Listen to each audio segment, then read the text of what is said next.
Do Google Ads demand gen campaigns actually work for lead generation? Can you generate demand with demand gen? Demand gen is Google's newest campaign type. Yes, even shinier and newer than Performance Max, and it's really misunderstood. I have seen so many people, both in my coaching practice and through my course members, launch demand gen, say, oh, this thing is terrible, and turn it off.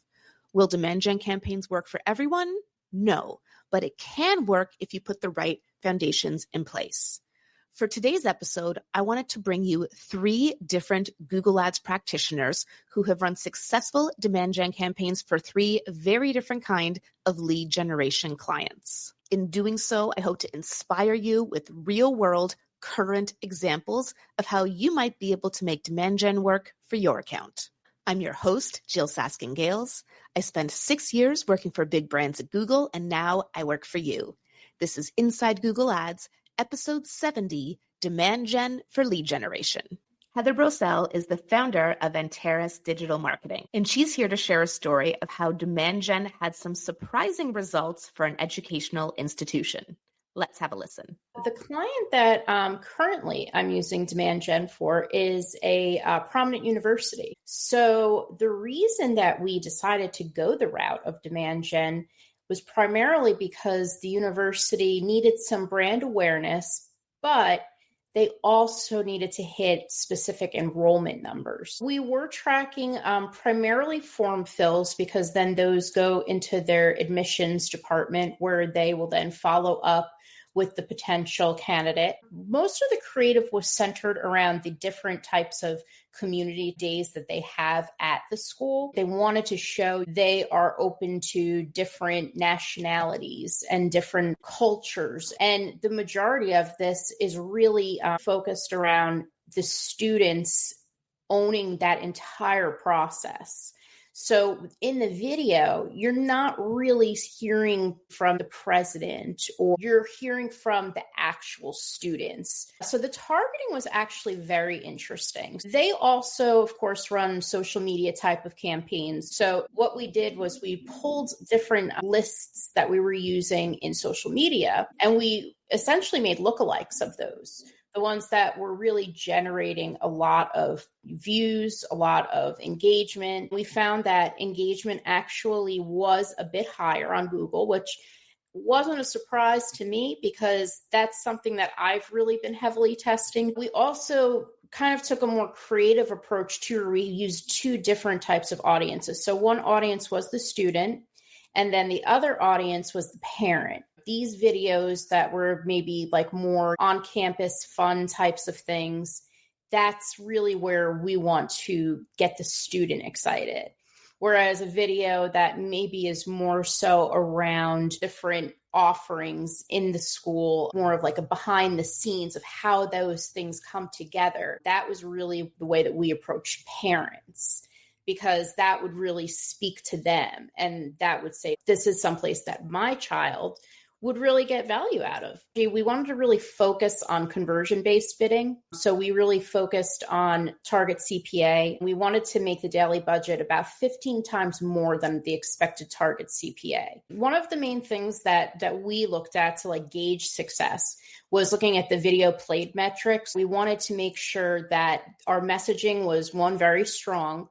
And as a result of that, we found that people watching ads above 20 to 25% were the ones that were really converting. Ads were hitting somewhere between $50 and $60 a cost per acquisition. So that's why we really started to really hone in on the viewership.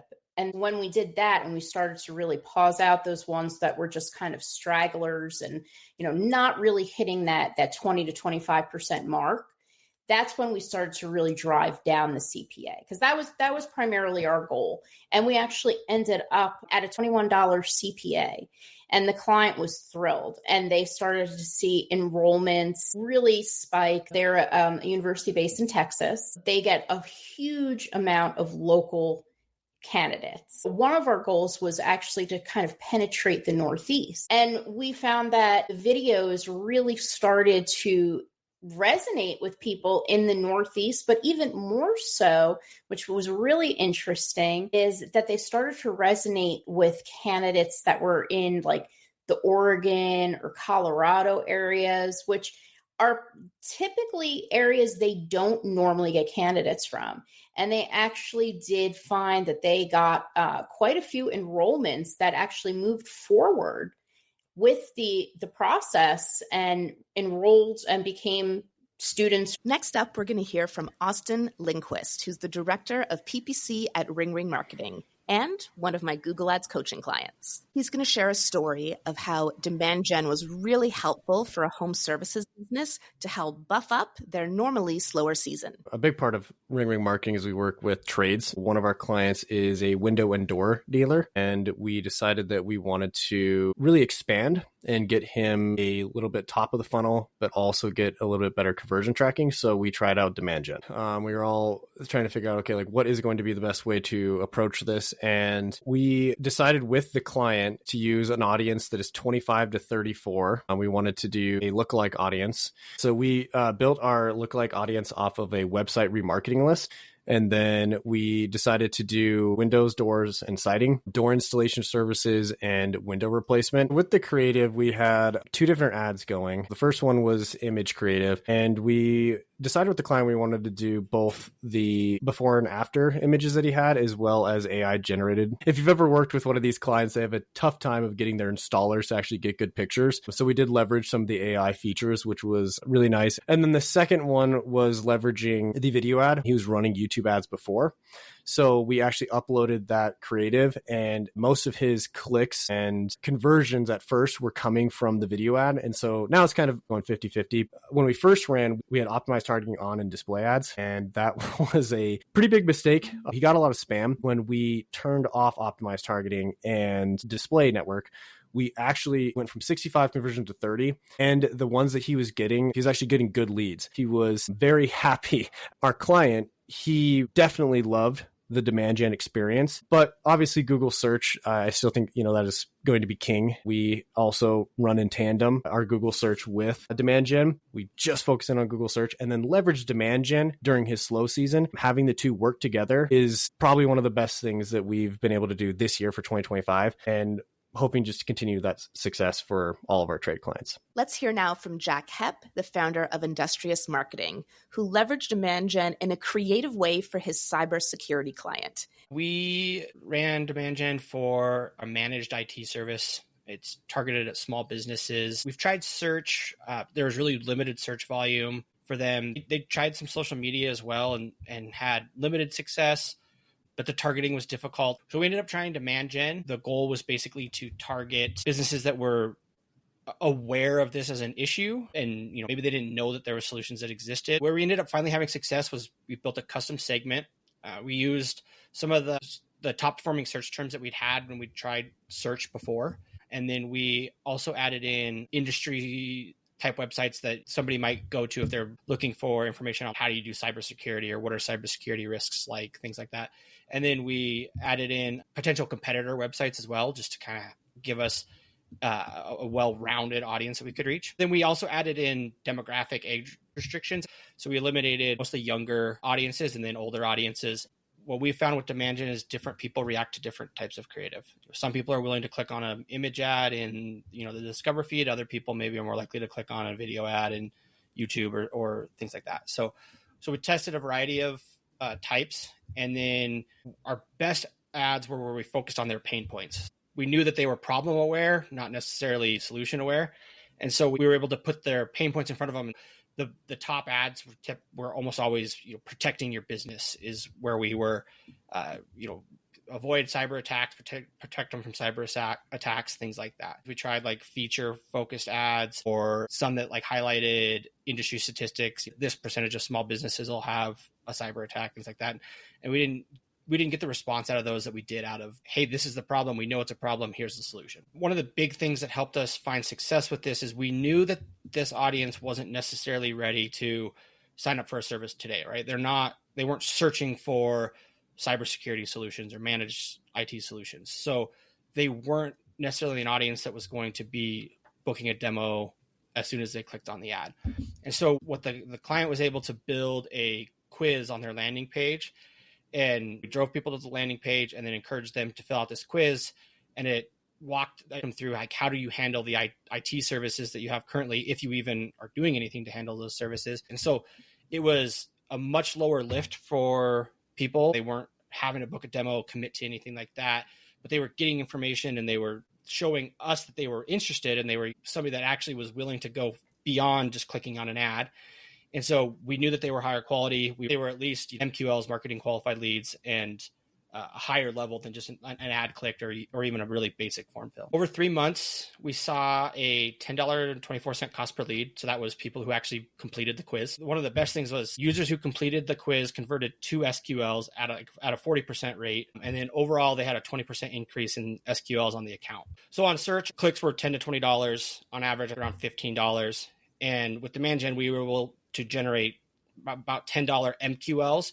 So we were converting people into, marketing qualified leads at the same cost as we were getting them to click on our ads in search. So it was a much more efficient way of getting leads into the funnel and then able to work them from there. One thing I wish we had done from the beginning was tested a more targeted audience instead of trying those Google kind of default audiences. We already knew it was a difficult audience to reach. We tried other ways to reach them and had limited success. And so I think that understanding your audience from the get-go and then taking that and applying it to what you're going to do with demand gen is going to make a big difference. If you already know it's a hard audience, be very tight with your targeting. You can always loosen it up later and adjust. And then on top of that, matching your creative and your end goal made a huge difference. We knew that we needed to present them creative that was going to catch their attention and, hopefully entice them to visit our website. And it wasn't going to be something like, cybersecurity, book a demo. A big thank you to Heather, Austin, and Jack for sharing their demand gen success stories with me and in turn with you. I've included links in the episode description where you can find all of them if you'd like to learn more about their services. Let's recap a few of the common themes we heard about how to make demand gen work for lead gen. First, I would say the most important piece is your creative. You can have the best bidding and the most sophisticated targeting, but if your creative, your image or video is not enticing people to come engage, you are not going to see good results with demand gen. Once you have that compelling creative in place that really speaks to your target audience and doesn't speak to your not target audience, next thing you'll probably want to focus on is targeting, because there are so many audience targeting options available to you in demand gen. And I mean, if you want to learn more about audience targeting, my book, available on Amazon and Google Play, great place to start. Next, while you can absolutely run demand gen on a conversion-based objective, it's potentially unrealistic to expect people to directly convert straight from the ad. Now, this is easier with lead gen versus e-commerce because a conversion is probably a form fill, a phone call, something of that nature. But it's not unusual for it to take 2, 3, 4 weeks to start really seeing those conversions roll in. And finally, after creative, the second most important part is probably your landing page. Jack shared a great example of how he did something unique with his client. Rather than just throwing up a lead form, they had a quiz. They were offering something of value. What the user experiences or doesn't experience on the landing page has just as much impact on whether or not they'll become a lead as how they got there in the first place from your creative targeting and bidding. So don't leave your creative as an afterthought, and definitely don't leave your landing page and your offer as an afterthought either.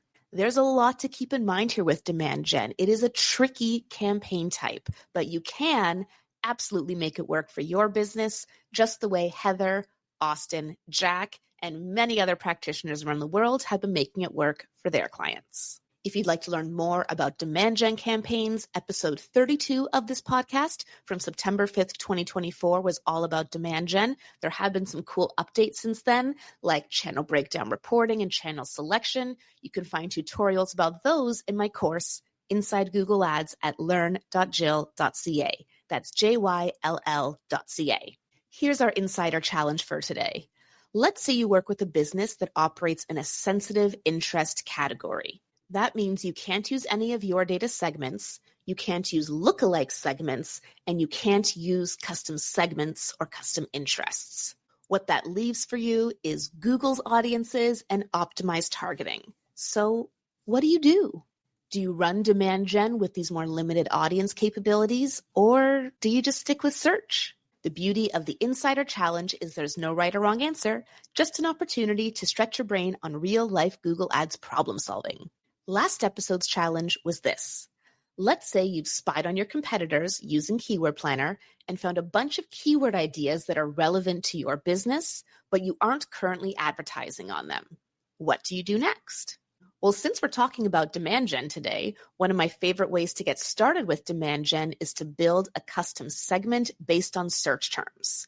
This custom segment functionality only works on Google-owned properties like YouTube, Gmail, Discover. It does not work on the display network and doesn't work in display campaigns. So demand gen would be a great use for this. Let's take those keywords, put them into a custom segment, and then show ads to those people as they're doing other things online.